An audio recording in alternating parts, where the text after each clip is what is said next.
A car going into a pond with kids inside. Surveillance video of this attack. It was just handed to us a few moments ago. So I'm going to play it here. This is the best we can do at the moment. You're going to see this woman walking across the street. St. Paul police are now responding to our story about an investigation. And guys, this is a crazy story even by bachelor party standards. Brad?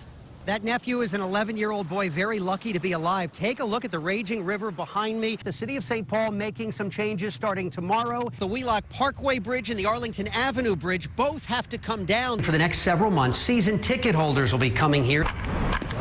29 guys trying to make the team. It went down to 28 because I got cut. I think it's probably because I was the only one wearing a tie. Winning it could be a real long shot.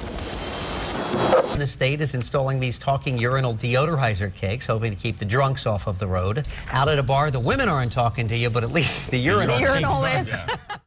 Brad, you talked to the boy who was rescued last night? Yeah, the 11-year-old, very lucky to be alive because these currents are really moving. Let's take a look down at the water. It's moving at about 3 times its normal pace, we're told. As we go from the water, it's kind of going to be hard to see here, but through the trees on the top of the rocks there, you see a lot of people there. Family members. They are family members of the victim who they're searching for. Below the areas where the 3 people went in the water. Got off the phone a short time ago with the sheriff, who tells me 38 people were involved in this search today. They used 6 boats, several divers, but Tu Fu Vang is still missing.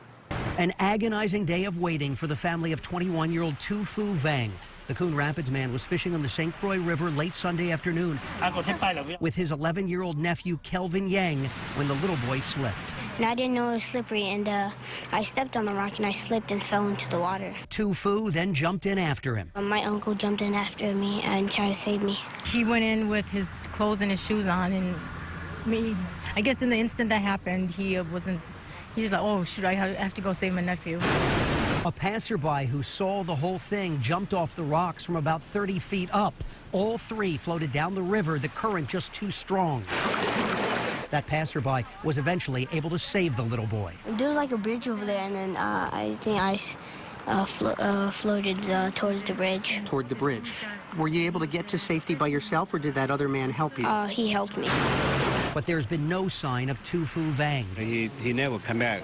They never see the river, never swimming. So your son could not swim? Oh, no, could not. This is the exact spot where the 2 were fishing yesterday. You could see how low it is. It's quite a climb to get down here. As we go closer to the water, you could see how quickly the current is moving.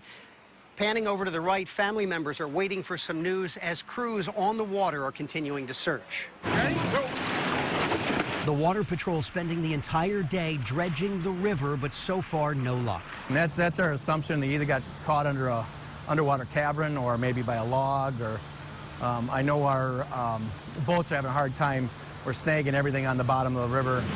Now, again, I talked to the sheriff a short time ago who told me that they were going to keep searching until about 6 o'clock, another hour or so. But as you see here, we see no one on the river. I know there were some concerns about the weather, so they were going to stop for the night at around 6 o'clock, but apparently decided a little earlier. They're going to continue again, we're told, tomorrow morning. By the way, the victim was scheduled to get married later this summer. Live in Taylor's Falls, Brad Sattin, 5 Eyewitness News. The crack of the bat means Saints baseball is about to make a comeback to Midway Stadium. Ah, the boys of summer. Or should we say, chew. My eyes are red, nose running, and constantly tearing up. Even former Twins championship players aren't immune. When I was in the Metrodome back in the day, we didn't have to worry about that, but in outdoor baseball, you do now. We all do. It's the warm, dry, windy air, perfect conditions for blowing around that tree pollen and leading to a spike right now in allergies. Just how extreme it is. Infielder Brandon Wyckoff, hoping to make the team's final cut this year, says his runny eyes aren't cutting it. I try and take Claritin when I think it's coming, try and beat it by a couple weeks or so, but it never seems to work. He's doing the right thing, says allergist Dr. Pramod Kelkar. We get a sense that most likely it's going to be one of the bad years. But he says it doesn't have to be bad for you. The nose sprays that used to be prescription nose sprays until last year are now also available as over-the-counter medications, and people can try that. And speaking of trying that, what the heck? I did a quick tryout for the Saints. I'm not hitting any home runs. My hitting, nothing to sneeze at. In fact, it seemed to bring a tear to Al Newman's eyes. Or wait, is that allergies? Nose is always running, my tears. I just don't want them to think I'm a crybaby. 29 guys trying to make the team. It went down to 28 because I got cut. I think it's probably because I was the only one wearing a tie. They got to get down to 23 players by the start of the season. The home opener is a week from tomorrow. There sure is a lot of slicing, pouring, stirring, flipping, tasting, and yup, judging going on. All in all, that dessert's stellar. At the Pro Start Invitational, 10 groups of high school students hoping to measure up to become the top cooking team in the state. And talk about a pressure cooker. It's very nerve-wracking, I can tell you. Each team has 60 minutes starting from scratch and using their own ingredients. 2 minutes, team. 2 minutes. To come up with a salad or appetizer. I've always thought appetizers should be seafood. An entree. 1 minute. And dessert. Spending the entire school year practicing for this 1 hour. 3, 2, 1, time. Hands up. Inspired, many are quick to admit, by what they see on TV. Hell's Kitchen.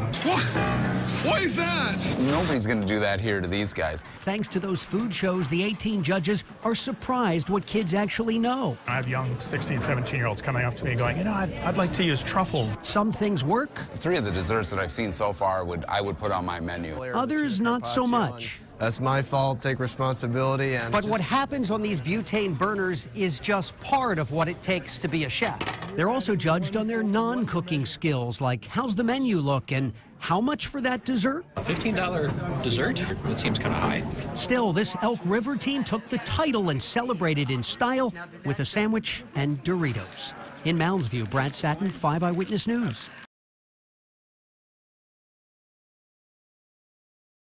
Why did I come to this house to watch people smoke pot and get tattoos? You just put your thumb over the card, and then you can hit it. Before you judge, watch the story coming up.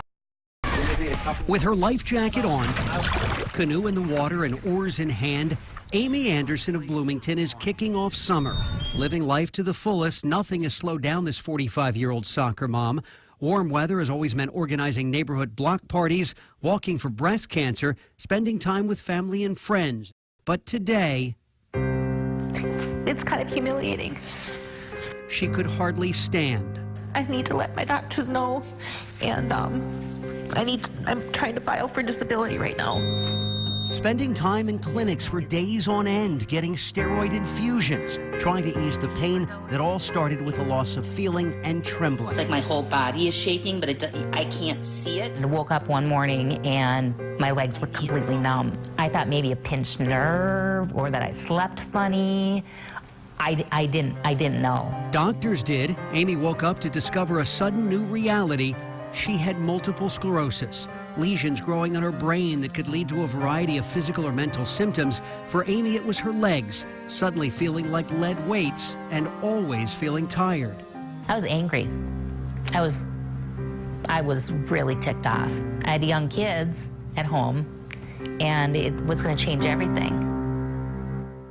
Walking here is a big deal. Yeah, it's a big deal. It took yet another round of steroids to get her on her feet like this, but it won't last. So this one fits my personality more. Most days she relies on a cane and increasingly a scooter. I ask for help. And it's just really, seriously, this last 6-8 months that I've reached out. And she found a huge source of comfort in a friend, Shannon Dotson of Minneapolis. Her days of hiking up mountains are behind her. Shannon herself was diagnosed with MS 6 years ago. The thing is that no matter how close of a friend someone is, they don't understand unless they have it. So earlier this month, Amy and Shannon took a road trip to Camp Courage in Maple Lake, Minnesota, spending 4 days with others battling MS, sharing their frustrations, their successes, but most of all, just enjoying each other's company. Welcome to camp. Thank you very much. For the 100 or so people attending camp this week, it's about the friendships with people who really get what they're going through. It's literally about staying afloat. But this camp lasts just a few days a year. Which means when camp is over, so too can be that feeling of companionship. Suddenly, Amy is alone again, no longer in camp, but back in her living room. Which brings us to the point of this story, the power of social media in transforming lives. It's often said that someone with MS can appear to be drunk. So when Amy happened to stumble upon a Facebook page called We're Not Drunk, We Have MS, it changed her life. It was that Facebook page that led to a connection, just a simple friendship, with a woman named Sherry in Colorado, also fighting MS. I just immediately clicked with her, and it just was like, you know what? She's, getting up every day and she's doing her thing, and even though she deals with it, she's still doing it. She's just, you have to keep going. But the story doesn't end there. That friend, Sherry, was one of the first on that members-only Facebook page, already over 11,000 members in just 10 months. So Sherry decided she wanted to get everyone together for a sort of reunion at her home in Colorado. And so Amy and Shannon loaded up their car. I'm just going to shove stuff in here. And took another road trip, this one more than 900 miles. We're not in Minnesota anymore. We are here. It's a trip that could change their lives. We're now in Nebraska. This is so cool. There is a moose on the side of the road. And so after 14 hours of driving over the course of 3 days, including lots of stops, Amy and Shannon finally made it here to the outskirts of Denver, Colorado. Okay, that's what we have. Sherry Wyman, opening up her home dubbed Camp Wyman, had a prediction. I know that it's going to be a tearful weekend. Ooh. The hugs first started at the airport. Others driving to Sherry's home, getting the same emotional welcome. Oh my God, I'm glad to see.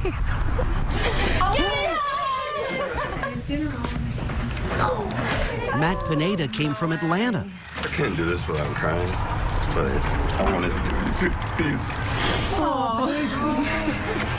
for everything y'all done. Don't cry, honey. Honey, don't cry. It's okay. We love you. I love you too. A toast to the administrators of the Facebook page, the ones who run it. To the family. Absolutely. Best family ever. And then a toast to the page itself. We're not drunk, we have MS. That's right. Across the country they came. Nevada, New York, Arizona, New Hampshire, Washington State. And with Minnesota now just a few blocks away, We're getting close. even Amy's fatigue can't stop her. For a family reunion worth singing about. We are family! And into the open arms of her Facebook family. Hi! Bring it in, sister. Bring it in. Oh, it's so good to meet you. You look exactly like your picture. Oh, we made it. I made it all from scratch. Me and Marie Cowan. Sharing laughs and tears with people who get it. A reunion worth celebrating in ink. It's totally personal. That tattoo's going to commemorate that forever, forever. The tattoos, the long travel to get here, the hugs, the tears, the love, the hours online. All thanks to this woman, Leslie Hilburn, who started the page. Yeah, it's humbling. I'm amazed. And you're going to make me cry. Turning to social media not only to improve lives. Do you think you've saved lives? Honestly, yeah. I have. I've had several people tell me that if it wasn't for the page or wasn't for the phone call, that they wouldn't be here today. As you get by now, this is a true support group, members sharing their struggles and their solutions. What makes the pain go away? For some, it's pot. Medicinally or recreationally, it is legal here in Colorado. Matt, though, is from Atlanta, where it's not. Yeah, I have to do what I have to do. I mean, it's a constant pain that you just feel. My legs are worse. I have a lot of lesions on my C-spine, which affect my mobility. I walk with a cane. Matt was diagnosed with MS 4 years ago, and he smokes every day, having to use this roller because his fingers won't let him hand roll. He prefers marijuana over anything his doctor prescribes. It's more effective. It works faster. I mean, I won't take any other medicine because of it, because this is so much better for me. This is not about getting stoned for the fun of it. This is to ease the pain. Yes, exactly. Like, I don't hurt after I smoke. Other times he smokes using a bowl. Not everyone in this group smokes, but many were interested in learning more. So they all took a trip to, what else? A place called Kennemart, where once inside, after showing your ID, you go through another door And, well, there's not much to see. Welcome, everybody. Welcome. Just a glass counter with different strains of marijuana on display. This is where recreational users come to buy.